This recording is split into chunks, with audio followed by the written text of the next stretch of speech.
Good evening and welcome to the LEV Project.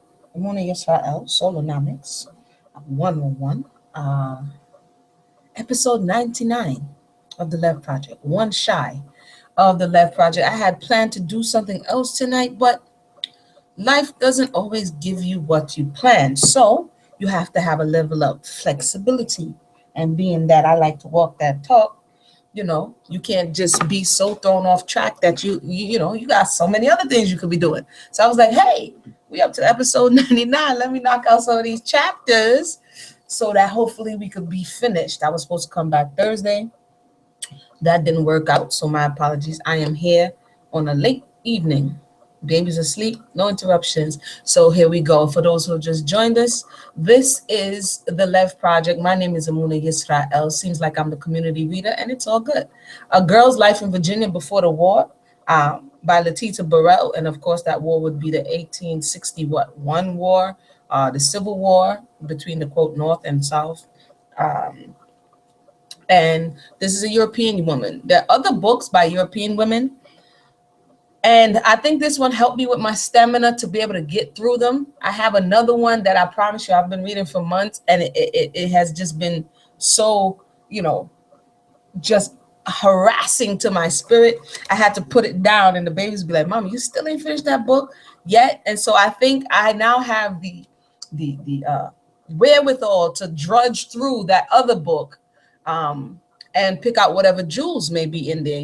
Amongst all of the manure, there are jewels. But you just have to be able to stomach it because it's not for the faint at heart. And after reading so many narratives, there's few things that can have me like, what? But this woman here, yeah, she lays it on thick. But we're gonna continue. We're gonna thank her for leaving her thoughts on record, because if she didn't, then we wouldn't get a peep into the minds of some people today, because this is still how a lot of people think. So starting at chapter 17, without further ado, if you missed some of the episodes, this is like the sixth installment of this one, because this one's not a short one. It's like a 207-page book. So I think we're up to part 6 or part 7. So if you missed it and you have no idea what's going on with the story, definitely don't pick it up right here, because you're going to be confused. I know we probably lost some people along the way, because again, like I said, it's not the easiest thing to digest. But chapter 7.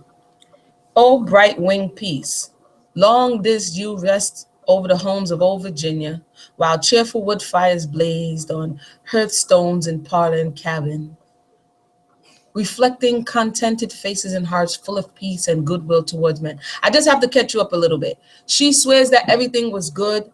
The slaves liked being slaves. The slave masters were so benevolent. They helped their slaves. They cried for them.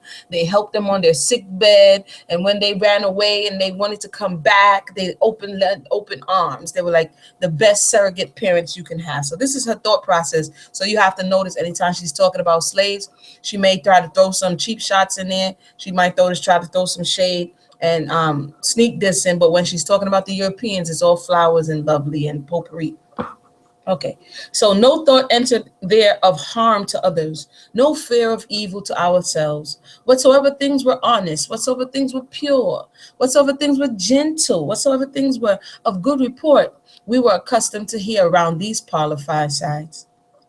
And often would our grandmothers say, "Children, ours is a blessed country. There never will be another war." We know that didn't happen. The Indians have long ago been driven out, and it has been nearly 100 years since the English yoke was broken.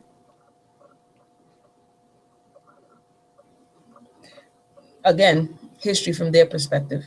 The history of our country to our minds was contained in 2 pictures on the walls of our house: the last battle with the Indians and the surrender of Lord Cornwallis at Yorktown. No enemies within or without our borders, and peace established among us forever. Such was our belief, and we wondered that men should get together and talk their dry politics, seeing that General Washington and Thomas Jefferson, 2 of our Virginia plantation men, yes, like Washington and Jefferson, the presidents of the United States, owned slaves, yeah. 2 of our Virginia plantation men had established a government to last as long as the earth and could not be improved. Yet they would talk, these politicians, around our parlor fire, where often our patience was exhausting hearing discussion in which we could not take interest, about the protective tariff, the bankrupt law, the distribution of public lands, the resolution of 98, the Missouri Compromise, and the Monroe Doctrine. These topics seem to afford them intense pleasure and satisfaction, for as the quote sparks fly upward, the thoughts of men turn into politics. In 1859, we had a visit from two old friends of our families, a distinguished Southern senator and the Secretary of War, both accustomed to swaying multitudes by the power of their eloquence, which lost none of its force and charm in our little home circle. We listened with admiration as they discussed the political issues of the day, no longer a subject uninteresting or unintelligible to us, for every word was of vital importance. Their theme was the best means of protecting our plantation homes and firesides. Even the smallest children now comprehended the greatest politicians. Now came the full flow and tide of Southern eloquence, real soul inspiring eloquence. Many possessing this gift were in the habit of visiting us at that time, and all dwelt upon one theme, the succession of Virginia, with glowing words from hearts full of enthusiasm, all agreeing it was better for states as well as individuals to separate rather than quarrel or fight. But there was one, and then they put Charles Mosby, our oldest and best friend, who differed from these gentlemen. And this eloquence was gentle and effective, unlike his friends, whose words, earnest and electric, overwhelmed all around. This gentleman's power was in his composure of matter without vehemence. His words were well selected without seeming to have been studied. Each sentence was short, but contained a gem like a solitaire diamond. For several months, this gentleman remained untouched by the fiery eloquence of his friends, like the Hebrew children in the burning furnace. Nothing affected him until one day the President of the United States demanded by telegraph 50,000 Virginians to join an army against South Carolina. And then this gentleman felt convinced it was not the duty of Virginians to join an army against their friends. About this time, we had some very interesting letters from the Honorable, so-called Edward Everett, who had been for the several years a friend and agreeable correspondent, giving us his views on the subject. And very soon after this, all communication between the North and South ceased, except through the blockade for 4 long years. So understand, it was again, other narratives go into the depths of what was actually happening. Invasion, northern soldiers coming through, burning down towns, taking their food, freeing their servants, their slaves. So it was a wild time during the Civil War here. Where are we? And then came the long dark days, the days when the sunbeam seemed to shine no more, when the eyes of wives, mothers, and sisters were heavy with weeping, when men sat up late in the night studying military tactics, when grief-burdened hearts turned to God in prayer, right? Now they turn to God in prayer, right? The intellectual gladiators who had discoursed eloquently of war around our fiery fireside buckled their armor on and went forth to battle. Band after band of brave-hearted, bright-faced youths from southern plantation homes come to bleed and die on Virginia soil. And for 4 long years, old Virginia was one great camping ground, hospital, and battlefield. The roar of cannon and the clash of arms resounded over the land. The groans of the wounded dying went up from hillside and valley. The hearts of women and children were sad and careworn. But God, to whom we prayed, protected us in our plantation homes, where no white men or even boys remained, all having gone into the army. Only the Negro slaves stayed with us, and these were encouraged by our enemies to rise and slay us. But God is in his mercy willed otherwise. Although advised to burn our property and incited by the enemy to destroy their former owners, these Negro slaves remained faithful, manifesting kindness, and in many instances protecting the white families and plantations during their master's absence. Oh, the long, terrible nights passed by these helpless women and children, the enemy encamped around them.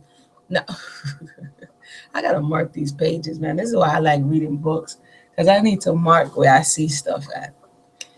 Helpless women and children, the enemy encamped around. Oh, the long, terrible nights passed by these helpless women and children.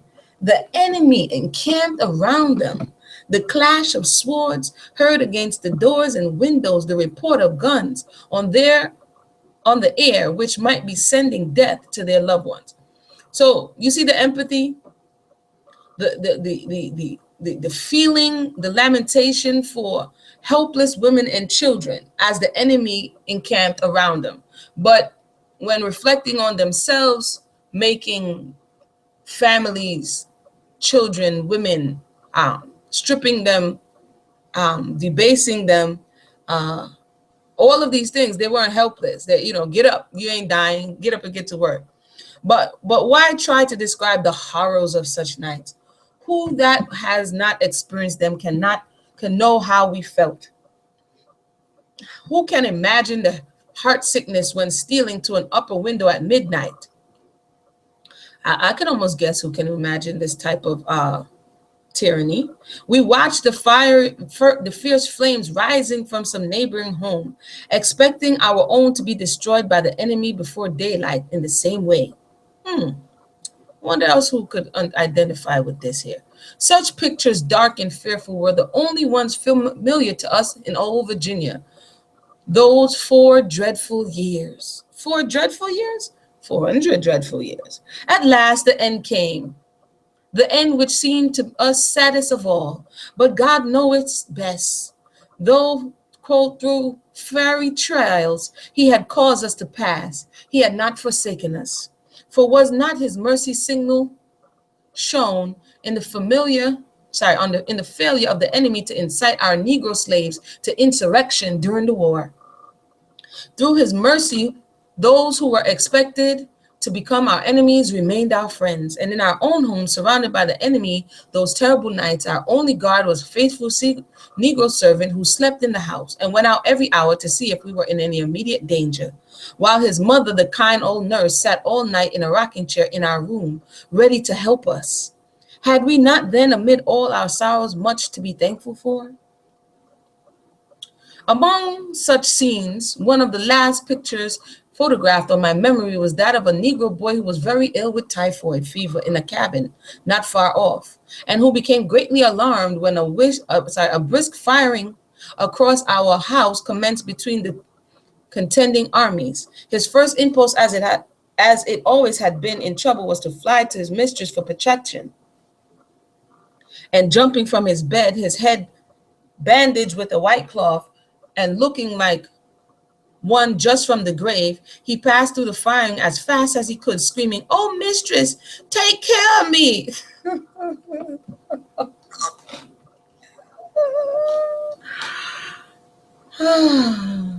"Put me in your closet and hide me from the Yankees." He fell at the door exhausted. My mother had him brought in, and a bed was made for him in the library. She nursed him carefully, but he died in a day or two from fright and exhaustion. So now she wants to make it look like it was the Yankees who killed the Negro boy who died from exhaustion. For those who have just joined us, welcome. This is Amuna Yisrael. Take time. Let me say take time. Solonomics 101, the LEV project. We're going through, reading through A Girl's Life in Virginia Before the War, chapter 17. Soon after this came the surrender at Appomattox, and Negro slavery ended forever. That's not true, lady. But anyway, all was ruin around us. Tobacco factories burned down, sugar and cotton plantations destroyed. The Negroes fled from these desolated places, crowded together in wretched shanties on the outskirts of town and villages, and found themselves for the first time in their lives without enough to eat. Father, help her. And with no class of people particularly interested about their food, health, or comfort. People were starving in slavery. They had, with their own words, not the delusional words of a European woman who doesn't know the other side of it. There were people, Virginia, Georgia, North Carolina, South Carolina, all throughout who were starving. So why is, for the first time in their life, I promise, did she hit her head? I'm sorry, let me continue. No one particularly caring about their food, health, or comfort. This is not the first time. What do you think slavery is? Rations were furnished them a short time by the United States government with promises of money and land, which were never fulfilled. Impoverished by the war, it was a relief to us no longer to have the responsibility of supporting them. This would indeed have been impossible in our starving condition. Yeah, you supporting them, they're working for you. Yes, years have passed and the old homes have been long deserted, where the scenes I have attempted to describe were enacted. The heads of the families lie buried in the old graveyards, while their descendants are scattered from the Atlantic to Pacific, always holding sacred in memory the dear old homes in Virginia. The descendants of the Negroes here portrayed, where are they? It would take a long chapter indeed to tell of them. Many are crowded on the outskirts of towns and villages north and south, in wretched, thriftless, and squalor, yet content and without ambition to alter their condition. Father, help her. Many moved up north. Many got jobs. If they were all living in squalor, she's like 1895, early 1900s, Marcus Garvey comes and raises a considerable amount of money from working class, quote, squalor-filled Negroes to further an agenda of liberation of a people who you say you were thrilled to get rid of. But, on the other hand, a good proportion of this race seeks to improve their opportunities in schools and colleges, provided partly by the aid of Northern friends, but principally from taxes paid by their former owners in spite of the impoverished condition of the South. Well, in spite of the South, in spite of the South's success, you wasn't really giving them no money. So, like, now that you don't have money, is really not anybody's issue as to whether or not what your condition is. Because when your condition was better, you didn't treat anybody any better. Many have acquired independent homes with laudable purpose of becoming useful and respected citizens. The majority, however, are best pleased with itineracy. It is needless to say that those of the latter class can never become desirable domestics in a well-ordered, cleanly house. And those whose youth have been placed in schoolrooms with no training in the habits of refined life have not acquired sufficient education to avail much in the line of letters. Thus, the problem of their race remains unsolved, even by those who know it most intimately. In the matter of classical education, the question occurs, will the literature of one race meet the requirements of others, or the heroes and heroines of one be acceptable to the other? Has not God given each country its distinct race and literature? The history of every country occupied by an antagonist race has been that the stronger has dominated or exterminated the other. Man, where is my marker on this thing? Hold on one second. Let me see.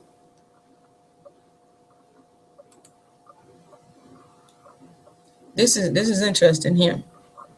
Has not God given each country its distinct race and literature? The history of every country occupied by antagonistic races has been that the stronger has dominated or exterminated the other. And this is what we see present day. I didn't read it in its entirety online, but I did read it offline to the web from the UN, and this very thing that she said in this little part right here, that the stronger, quote, dominated or exterminated, and that has been the plan. The UN Group Council, supposed to be experts on Africans and diaspora, they came back showing all the different ways that through education, through the healthcare system, through living situations, through economics, have sought to dominate and exterminate the, quote, Negro race. Thinking of the superficial education at some of our schools, I'm reminded of a colored boy's subject for a composition. Not long since a, quote, colored scholar, end quote, 17 years old, with very fair intelligence, who had never missed a day at the public school, was asked by a white gentleman who was much interested in the boy and who often took the trouble to explain to him words in common use, the meaning of which the boy was wholly ignorant. Peter, what lessons have you tonight? Well, sir, I got a composition to write tonight. A composition, what's your subject? They tell me, sir, to write a composition on the administration of Mr. Pierce. Administration of Mr. Pierce, exclaimed the gentleman, himself an eminent journalist and statesman. And what could you know about the administration of Mr. Pierce? Did you ever hear of Mr. Pierce? No, sir, I never has. The tie which once bound the two races together is broken forever. Henceforth, I cannot use you, and now I'm going to abuse you even further. And sorry, that was my interjection. Let me read it again. The tie which once bound the two races together is broken forever. And entire separation in churches and school prevents mutual interest or intercourse, socially, of course. Our church schools are doing much to elevate and improve the Negroes, and we have to thank many kind, warm friends in the North for timely and aid in missionary boxes, books, and Bibles to carry on the colored Sunday school work in which many Southern people are deeply interested, without the means of conducting them as they wish. The Negroes still have a strange belief in what they call tricking, and often the most intelligent, when sick, will say they have been tricked, for which they have a regular treatment and trick doctors among themselves. This tricking we cannot explain, and only know that when one Negro became angry with another, he would bury in front of his enemy's cabin door a bottle filled with pieces of snake, spiders, bites of tadpoles, bits of and other curious substances, and the party, expecting to be tricked, would hang up on old horseshoe outside this door to ward off the evil spirits. Hold on one second. One second.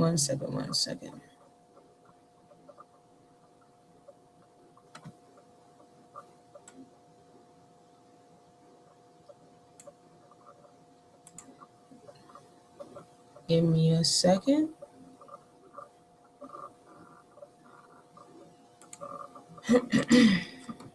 Thank you, those who have just joined us. We are currently taking a look here at no. Hold on one second. Thank you for your patience. This computer acting a little crazy.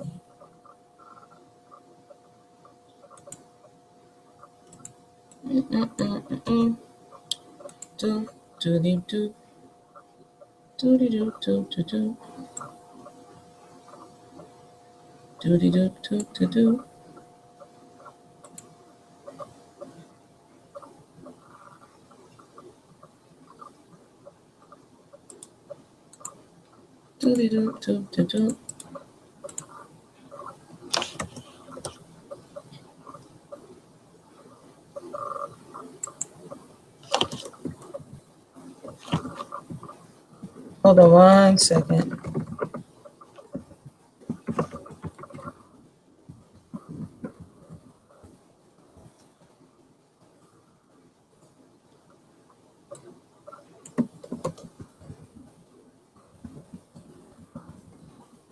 I have to share something here real quick. I wouldn't forget.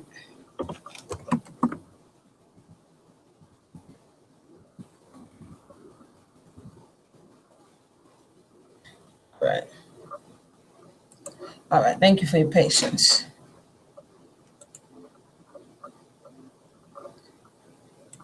Okay. Let's go back here. Okay, talking about tricking. Since alienated from their former owners, they are, as a general thing, more idle and improvident. And unfortunately, the tendency of their political teachings has been to make them antagonistic to the better class of white people. So ever since I could no longer control you, you are a threat to me. You've always been a threat, This is why I had to use force and manipulation and mental tactics to keep you enslaved. But now that you're not indebted in that way, and now you're a threat in everything you do. So she says, since alienated from their former owners, they are, as a general thing, more idle and improvident. And unfortunately, the tendency of their political teachings has been to make them antagonistic. Remember, because this is two nations occupying the same country, so you can't oppose to the better class of white people, which renders it difficult for them to be properly instructed. That such animosity should exist towards those who could best understand and help them is to be deplored. I mean, I can't believe you're upset. Why you, it's deplorable that you don't embrace the better white class. Come on now. For the true Negro character cannot be fully comprehended or described, but by those who, like ourselves, have always lived with them. But you haven't really known them. That was who you had to see, because they were in survival mode. At present, their lives are devoted to religious excitement with which demoralizes them. There seeming to be no connection between their religion and morals. In one of their Sabbath schools is a teacher who, although often arrested for stealing, continues to hold a high position in the church. Their improvidence has passed into a she said, so the wicked slave master, he didn't still go to church and have high positions and was preaching. Anyway, the improvidence has passed into a proverb, many being truly objects of charity, and whoever would now write a true tale of poverty and wretchedness may take from the hero, oh, Uncle Tom without a cabin. For Uncle Tom of the olden time, in his cabin with a blazing log fire and plenty of cornbread, and the Uncle Tom of today are pictures of a very different individuals. Chapter 18. For those who have just joined us, I'm just taking a little swig here of my water because at times, it's like I said, it's a necessary, uncomfortable experience for myself anyway. Again, because it helps you to understand now what is not being said. The mindset, like I helped you, you know what I'm saying? And without me, you will be nothing. That's kind of the thought process. If you look at abusers, domestic abuse, I always liken slavery. I haven't done it in a while, but I liken slavery to a domestic abusive relationship.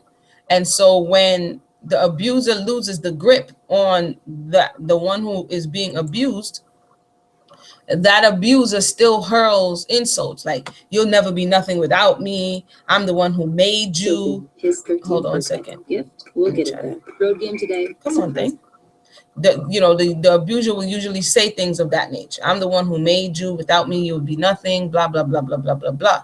And so you can kind of get that from this conversation. It's an indifference because I had to sustain you. It's a relief that I don't have to take care of you no more. But without me, you'll never be anything.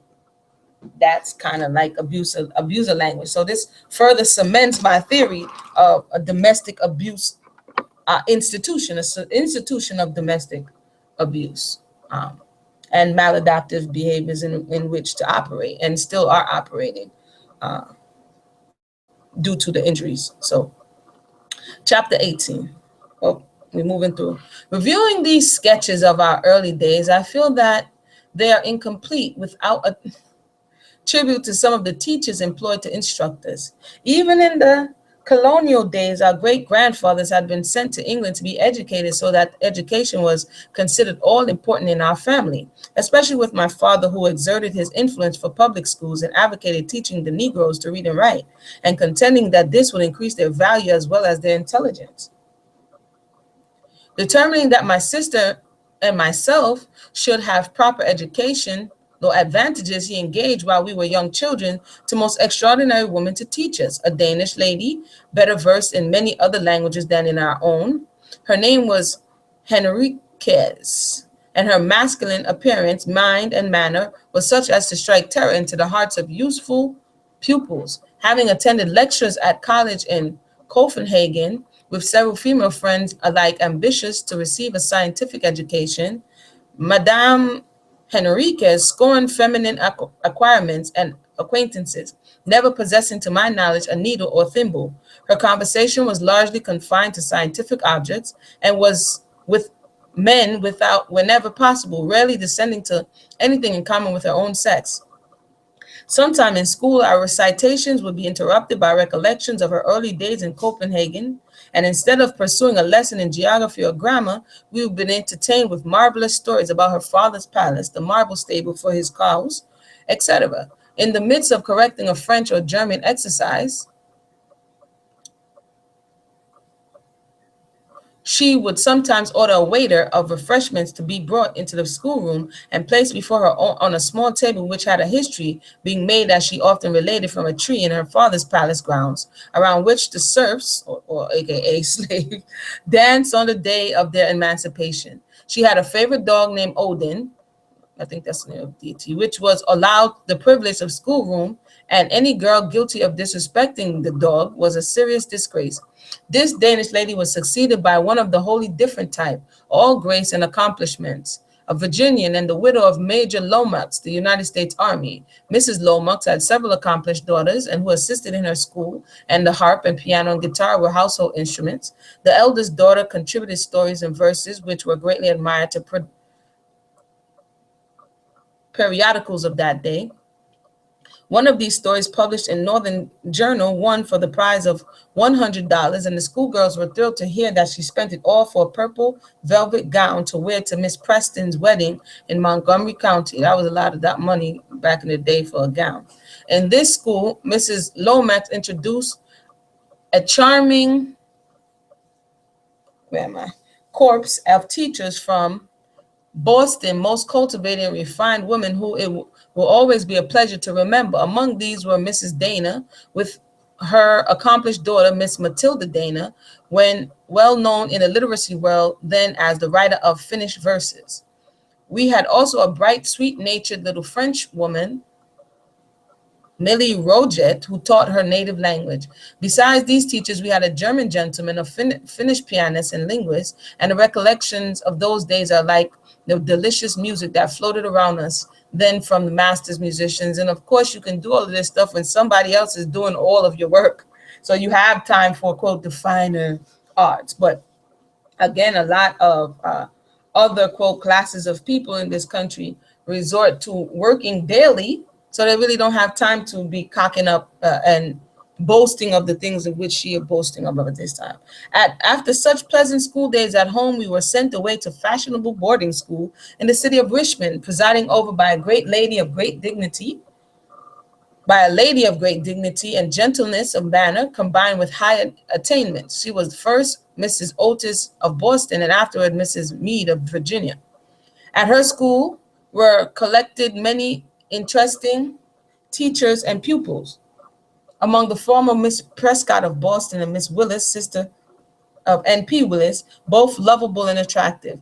Among the noted girls at Mrs. Meade's school were Emile Rivers of Albemarle. And it has a thing here, says, this interesting girl married Mr. Sigourney of Massachusetts, and after the war, as she was crossing the ocean to Europe with her husband and all her children, except one son, the ill-fated ship sank with nearly all on board. We have heard that as the ship was going down, Amelia, her husband, and her children formed a circle hand in hand and was thus buried in the deep. I wonder if they're talking about the Titanic. Of Auburn County, Virginia. She spoke French fluently and seemed to know much about Paris and the French court, her father having been minister in France. We looked upon Emile with great admiration, and as she wrote very pretty poetry, every girl in the school set her heart upon having some original verse in her album. A favor of Amelie never refused. Closing this chapter on schools suggests the great difference in objects and methods of Virginia education then and now. At that period, a girl was expected not only to be an ornament to the drawing room, but to be also equipped for taking charge of an establishment and superintending every detail of domestic employment on a plantation, the weaving, knitting, sewing, etc., for the comfort of the Negro servants to be someday under her care. I have thus seen girls laboriously draw the threads of fine linen and backstitch miles of stitching on their brother's collar and shirt bosoms. Having no brothers to sew for, I looked on in amazement at this dreary task, and I have since one often wished that those preserving and devoting women could come back and live their lives over again in the days of sewing machines. At that day, the parents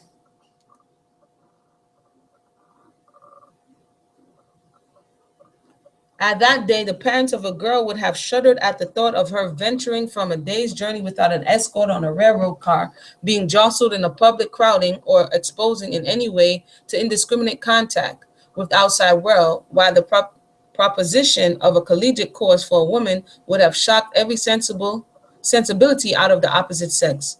How the men of that time would stand aghast to see the girl of the present day elbowing her way through a crowd, buying her ticket in the railroad station, interviewing baggage agents, checking trunks, and seating herself in a train to make a long journey alone, perhaps to enter some strange community and make her living by the practice of law or medicine, lecturing, teaching, telegraphing, newspaper reporting, typewriting, bookkeeping, or in some other of the various avenues now open to women. And she puts an exclamation point.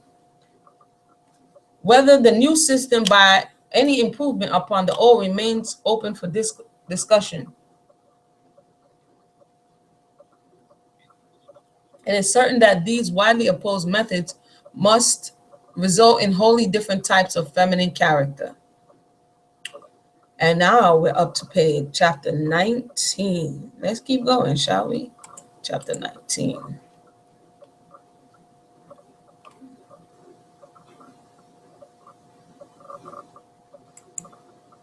These scenes connected with the late war will recall to the mind of every Southern man and woman the name of Robert E. Lee,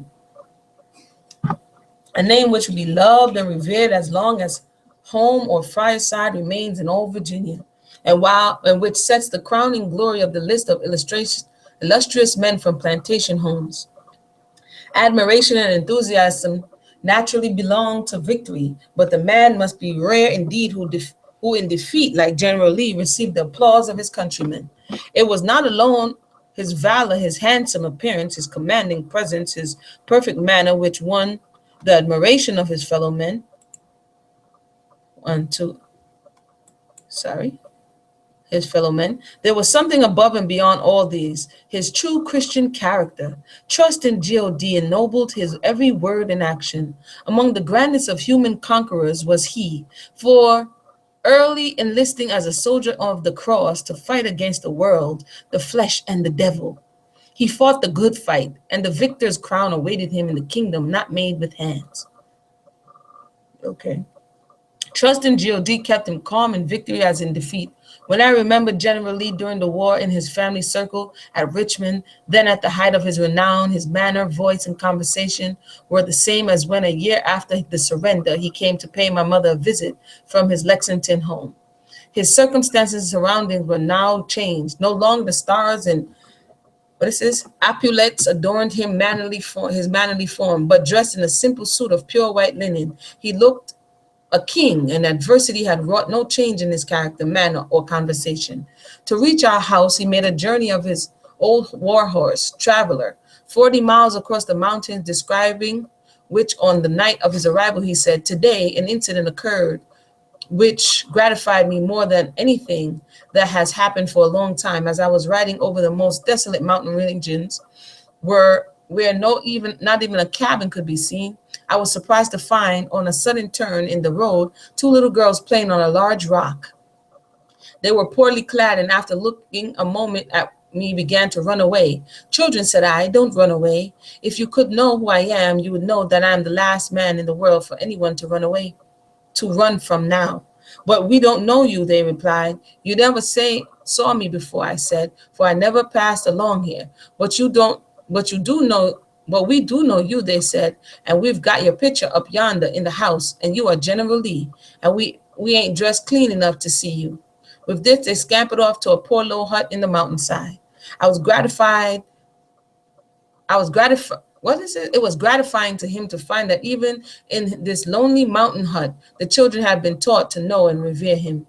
He told us, too, of a man he met the same day in the dense forest who recognized him and throwing up his hat in the air said, "General, please let me cheer you," and fell to cheering with all his lungs. The last recollection of General Lee when making a visit of several weeks at his house the year before his death, although not coming properly under the head of plantation reminiscences, many may not be inappropriate here.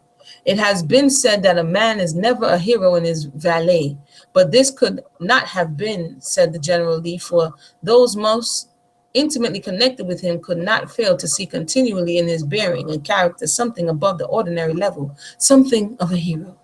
At the time of my visit to, at the time of my visit, the commencement exercise of the college of which he was president was going on. His duties were necessarily onerous, sitting up late at night with the board of visitors, attending to every detail with his consensuous, particularly, consensuous, particularity.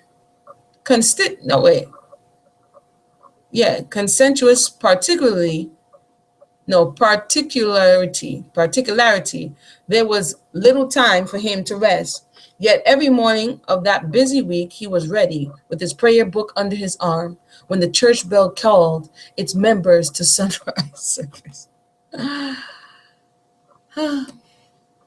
It is pleasant to recall all that he said at the breakfast, dinner, and tea table, where in his hospitality he always insisted upon bringing all who chanced to be at his house at those hours on business or on a social call. This habit kept his table filled with guests who received from him the most graceful courtesy. Only once did I hear him speak regretfully of the past. It was one night when sitting by him on the porch in the moonlight, he said to me, his thoughts turning to his early childhood. It was not my mother's wish that I should receive a military education, and I ought to have taken her advice, for he continued very sadly, my education did not fit me for this civil life. In this, no one could agree with him, for it seemed to all that he adorned and satisfactorily filled every position in his life, civil or military. There was something in his manner which naturally pleased everyone without his making an effort. At the same time, a dignity and reserve would command respect and precluded anything like undue familiarity. All desirable qualities seemed united to him to render him popular. Man, ooh, ooh, we try to make it through. It was wonderful to observe in the evenings when his parlor was overflowing with people, young and old, from every conceivable place, how by a word, a smile, a shake of the hand, he managed to give all pleasure and satisfaction, each going away charmed with him. The applause of men excited in him no vanity, for those around soon learned that the slightest allusion or compliment in his presence to his valor or renown, instead of pleasing, rather offending him. Without vanity, he was equally without selfishness. One day, observing several quaint articles of furniture about his house and asking Mrs. Lee where they came from, she told me that an old lady in New York City, of whom neither herself nor the general had ever before heard, concluded to break up housekeeping. Having no family and not wishing to sell or remove her furniture to a boarding house, she determined to give it to the greatest living man, and that man was General Lee. She wrote a letter asking his acceptance of the present, requesting that if his house was already furnished and he had no room, he would use the articles about his college. The boxes arrived, but such was his reluctance at receiving gifts, weeks passed, and he neither had them opened nor brought to his house from the express office. Finally, as their house was quite bare of furniture, Miss Lee begged him to allow her to have them opened, and he consented. First, there was among the contents a beautiful carpet, large enough for 2 rooms, at which she was delighted, as they had none. But the general, seeing it, quickly said, "That is very thing for the floor of the new chapel. It must be put there." Next were 2 sofas and a set of chairs, the very things we want, again claimed the general, for the platform of the new chapel. Then they unpacked the sideboard. "This will do very well," said the general, "to be placed in the basement of the chapel to hold the college papers." And so with everything the lady had sent, only keeping for his own house the articles which could not possibly be used for college or chapel, a quaint work table an ornamental clock, and some old preserved dishes, although his own house was then bare enough, and the donor had particularly requested that only those articles which they did not need at their house should go to the college. The recollection of this visit, although reviving many pleasant hours, is very sad, for it was the last time I saw the dear kind face of Mr. Lee, of whom the general once said, when one of us alluding to him used the word hero, Miss, my dear Mrs. Lee is the hero, for although deprived of the use of her limbs by suffering and unable for 10 years to walk, I have never heard her murmur or utter one complaint. And the general spoke truly. Mrs. Lee was a heroine, with gentleness, kindness, and true feminine delicacy. She had strength of mind and character a mind might have envied. A man might have envied. Her mind, well stored and cultivated, made her interesting in conversation, and a simple cordiality of manner made her beloved by all who met her. During this last visit, she loved to tell about her early days at Arlington, her own and her ancestors' plantation home. In one of these conversations gave me such a beautiful sketch of her mother, Mrs. Custis, that I wish her every word would be remembered that I might write it here. Mrs. Custis was a woman of saintly piety. Yo, brethren, may I try to make it through. Come on, Mona, you can make it through. Miss Custis was a woman of saintly piety, her devotion to good works having long been a theme with all the part of Virginia. She had only one child, Mrs. Lee, and possessed a very large fortune. In early life, she felt that God had given her a special mission, which was to take care of and teach 300 Negroes she had inherited. I can't. Believing this, said Mrs. Lee to me, my mother devoted the best years of her life to teaching these Negroes, for which purpose she had a schoolhouse built in the yard and gave her life up to this work. And I think it an evidence of ingratitude of their oh gosh. Come on, Imuna, come on, Imuna, come on, Imuna. Hold on, let me get some water.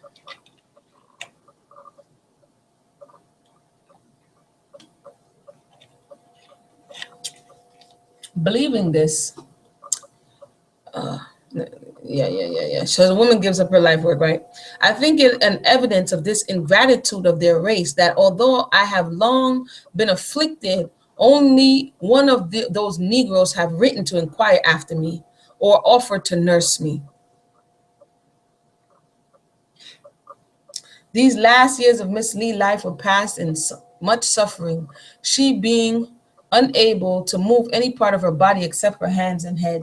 Yet her time was devoted to working for her church. Her fingers were always busy with fancy work, painting or drawing. She was quite an accomplished artist, the result of which were sold for the purpose of repairing and beautifying the church in sight of her window. As much as an object of zeal and affection with her as a chapel was with the general. Indeed, the whole family entered into the general's enthusiasm about this chapel just then completely, especially his daughter, Agnes, with whom I often went there, little thinking it was so soon to be her place of burial. In a few short years, all three, generally his wife and daughter, were laid here to rest, and this chapel they loved so well became their tomb. Chapter 30. Whew.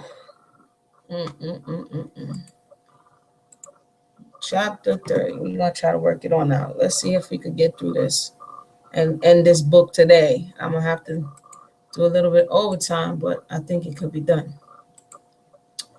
I think it can be done. So I could come back with a new mind for a new book. A new mind for a new book. So hold on one second. All right. Let's go. Chapter 20. All plantation reminiscences resemble a certain patchwork made when we were children of bright pieces joined with black squares. The black squares were not pretty, but if left out, the black squares were not pretty. Oh, let me go to the beginning. Chapter 20.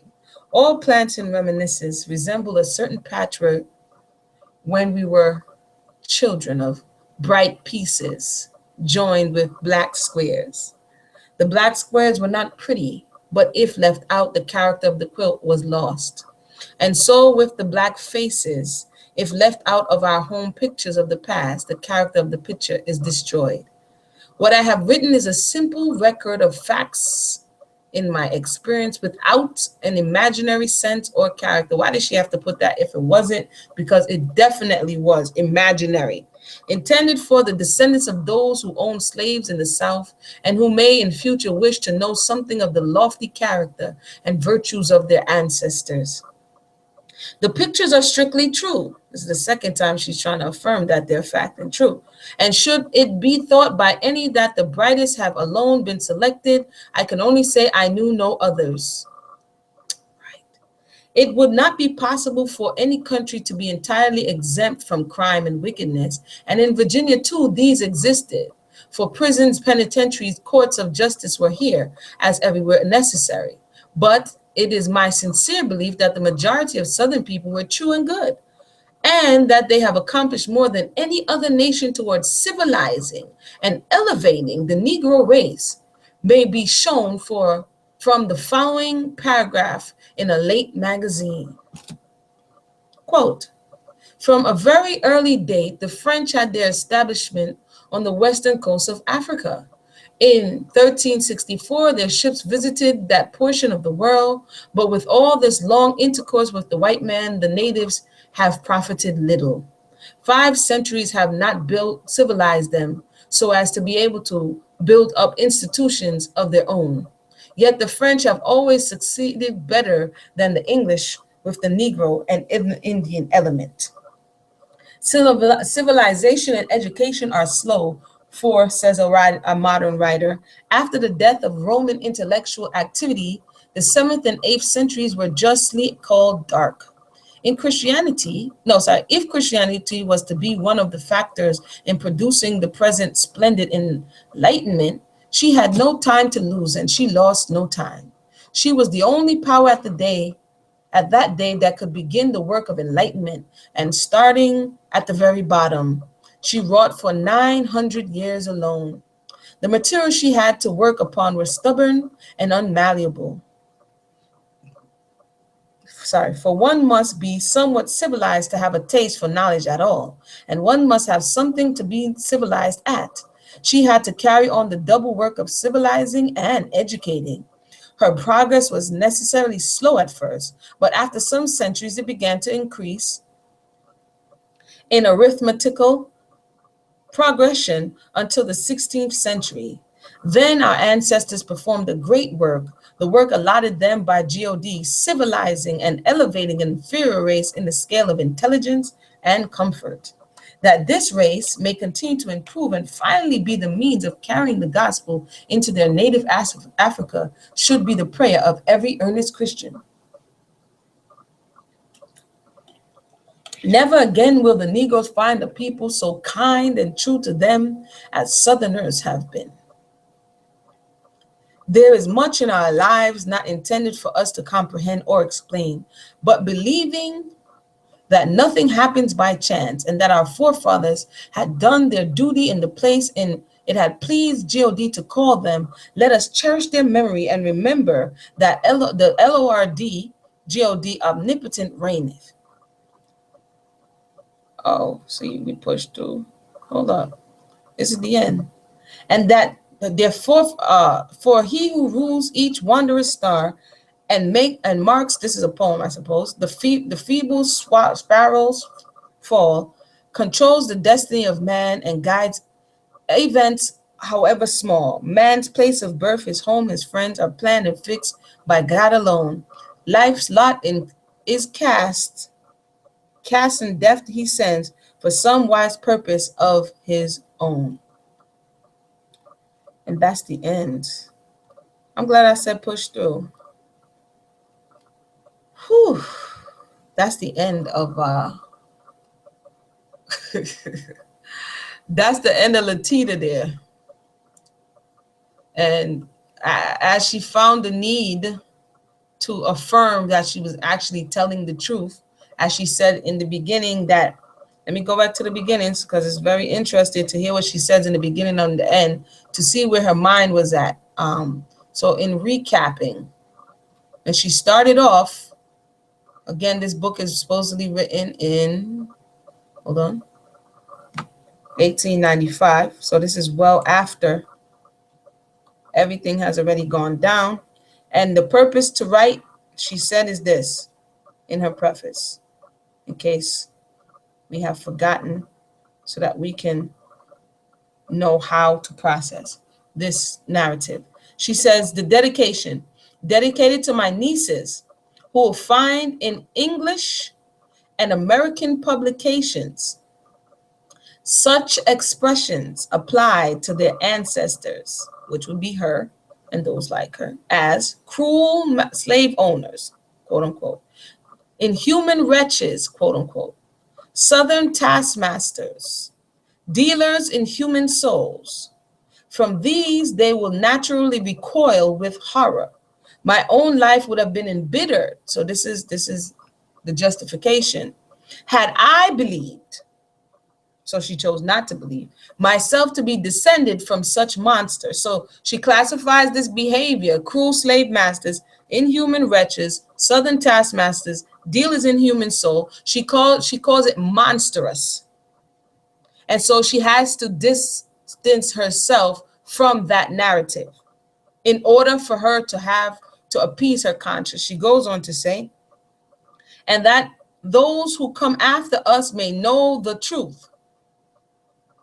I wish to leave a record of plantation life as it was. The truth may thus be preserved among a few, and merited praise be awarded to noble men and virtuous women who have passed away. So she's looking to rewrite history. This is the dedication. This is the opening of her book. So in the end, when she has to say, because she just know that she just penned how many pages of some real stuff. In the end, she says, hold on. What did she say in the end? Let me go up. Where she has to make it be known, hey man, I'm not lying. You know when somebody's like, oh man, I'm not lying. No, I'm not lying. I'm telling you the truth. One has to question that, because by this time, many people have written narratives. Many stories have come out. There's people that you can read. So she's trying to say there may have been some, but I never met them. And that's very hard to believe, being that you're one of the oldest 9 centuries of slave masters. You're one of the most known. You visited all of these plantations, and the only thing you heard at the fireside was politics and about other people's business. I find that hard to believe. But anywho, thank everybody for tuning in. We finally finished this one. This one was tough. And again, the free link is here. You could take a look at it. And what was I going to say? The next book that we're going to read is Olado Equiano, The Life of Olado. So this is the life of someone who actually lived the other side. But again, like I said, the institution of slavery is one that is and was abusive in nature, domestically in this case. And so you're going to have different people. The oppressed and the oppressor is going to have 2 different narratives. And so with that said, I want to thank everybody for tuning in. I pray everybody have a blessed night, and see you next time. One.